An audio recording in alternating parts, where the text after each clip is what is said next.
Esta es la voz experta. Gracias por continuar con nosotros en Noticias Morelos a través de Radio Fórmula 106.9 FM. Y es un placer que nos acompañe en este miércoles la voz experta de todos los miércoles, el licenciado Uziel Becerra. Licenciado, ¿cómo está? Muy buenas tardes. Muy buenas tardes, Tere. Un saludo para ti y para toda la audiencia. Un placer estar de nuevo con ustedes.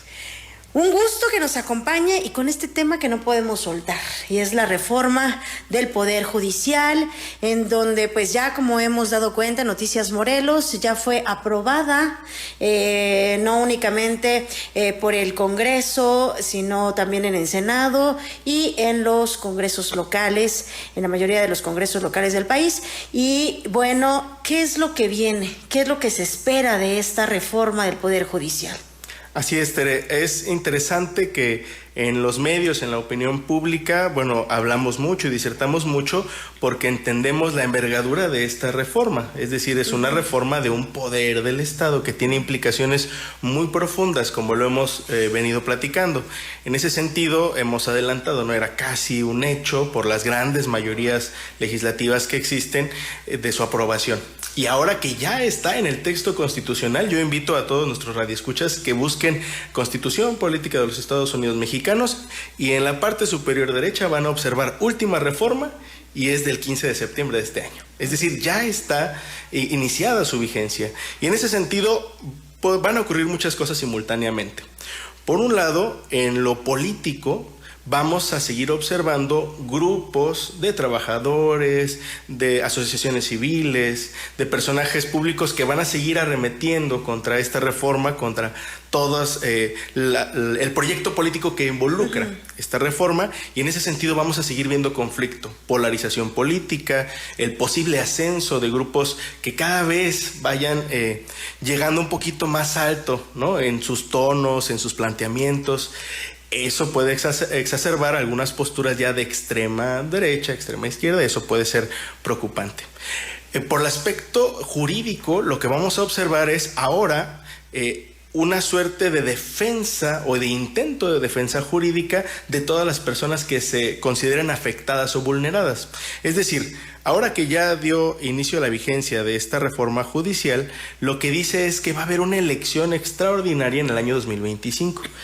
Y una vez que ocurra esa elección extraordinaria, el Senado va a recoger información que le va a otorgar el Consejo de la Judicatura, un órgano que va a desaparecer por un tribunal y por un órgano administrador, ¿sí? Van a recibir esa información y van a plantear la primera elección extraordinaria para que puedan cumplir ahora sí todo su tiempo, todo su mandato. Y en ese sentido, pues los jueces y magistrados, ¿no?, y los ministros van a tener la oportunidad de competir o de desistirse de competir en la elección. Eso es lo que dicen los transitorios.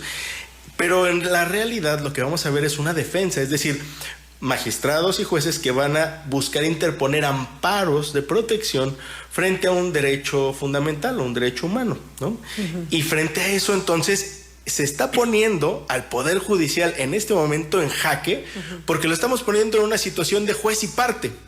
Es decir, oye, Poder Judicial, yo quiero que tú me defiendas a mí, trabajador del mismo Poder Judicial, para que el Poder Judicial ejerza funciones de control del poder que ya no tiene y que está, ¿no?, que está ahí justamente en el debate, si es posible que el Poder Judicial pueda seguir ejerciendo estos medios de control de constitucionalidad sobre una reforma a la Constitución que atenta contra la propia Constitución. Ese es un dilema muy técnico, muy jurídico, que lo vamos a escuchar mucho en la opinión pública, pero en términos muy sencillos es eso, es poner al Poder Judicial, a la Suprema Corte de Justicia de la Nación específicamente, como juez y parte.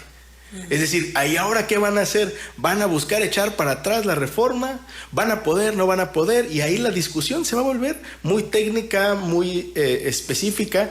Y en ese contexto lo que yo creo que sí vamos a ver es la opinión de la Comisión Interamericana de Derechos Humanos, que sí tiene jurisdicción en nuestro país porque nosotros le hemos aceptado ya así en el derecho internacional. Es decir, este conflicto se va a elevar a nivel internacional y a nivel pues nacional va a estar todavía en boga y vamos a poner en tensión a este poder. Lo que es una realidad es que sí va a haber una marcha, una continuidad para efectos de que esto sea muy rápido. La reforma y los transitorios de la reforma pues tenían su truco. ¿Cuál es el truco? Que todo suceda a paso veloz. El próximo año ya esos ministros, esos jueces ya no van a estar y vamos a elegir otros nuevos, ¿no? Van a ser removidos y entonces claro que les afecta, ¿no? También hay preguntas en medio de esto y algunas preguntas es, ¿y esto lastima a los trabajadores? Bueno, los transitorios específicos de la reforma constitucional dice que no se les va a afectar a los trabajadores, es decir, los oficiales judiciales, los actuales, los secretarios de estudio y cuenta, etcétera.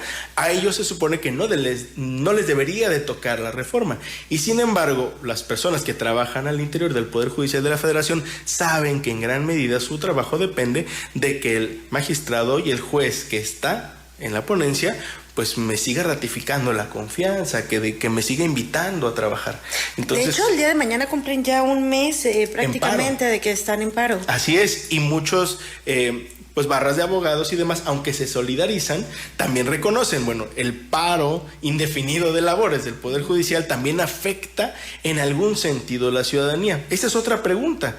Los ciudadanos, el ciudadano de pie, el que a lo mejor no tiene, digamos, tanto involucramiento con este sector, dice, bueno, ¿y a mí en qué me afectó? ¿En qué me puede llegar a afectar? Esa es la pregunta, ¿no? Esa es la pregunta que tanto se ha estado escuchando como ciudadanos. ¿A mí en qué me afecta la reforma al Poder Judicial? ¿Qué beneficios también puedo llegar a tener con esta reforma? Por supuesto. Ahora, lo que hay que entender es que el Poder Judicial no es un poder que persiga delitos, ¿sí? No es un poder que esté autorizado para hacer investigaciones. Yo le explicaba a una amistad, le decía, es que el Poder Judicial no se encarga de buscar víctimas que proteger. De hecho, es al revés. Nosotros buscamos la protección de la justicia federal cuando se nos ha violentado un derecho humano y lo hacemos a través de nuestros abogados, ¿sí? Y entonces ahí sí el gremio de los abogados hemos monopolizado, ¿sí? Porque pues para eso está hecho el Poder Judicial, hemos monopolizado los accesos de pues la búsqueda de justicia. Para eso es la profesión jurídica en parte. Y esa es la razón de fondo de por qué esta reforma del Poder Judicial parece muy lejana a la sensación de pueblo, de ciudadanía, pero muy próxima para un gremio específico, porque en efecto es este gremio el que observa todos sus alcances, todos sus riesgos, todas sus implicaciones. Y lo que sí está en el fondo, y lo sigo sosteniendo, es lo que sí va a afectar profundamente es la imparcialidad de quienes tienen la obligación de hacer justicia con objetividad, con legalidad, ¿sí?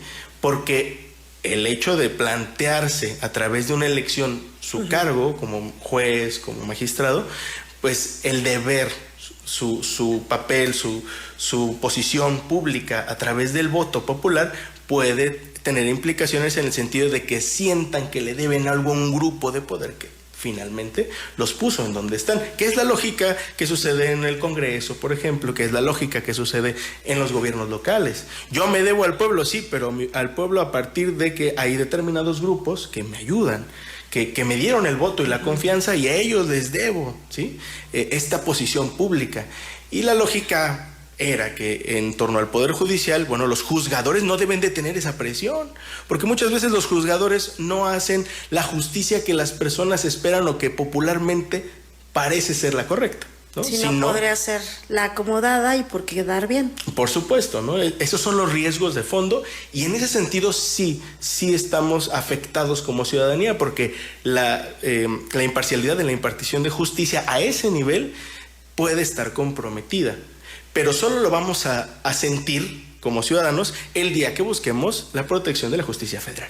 Si se habla así nada más en términos que pudiera decirse, la reforma únicamente es para poder que se tenga por elección aquellos, y se pueda elegir aquellos ministros, jueces y magistrados, es únicamente sin que afecte a la población, sin que afecte, por supuesto, a los trabajadores o a la base trabajadora.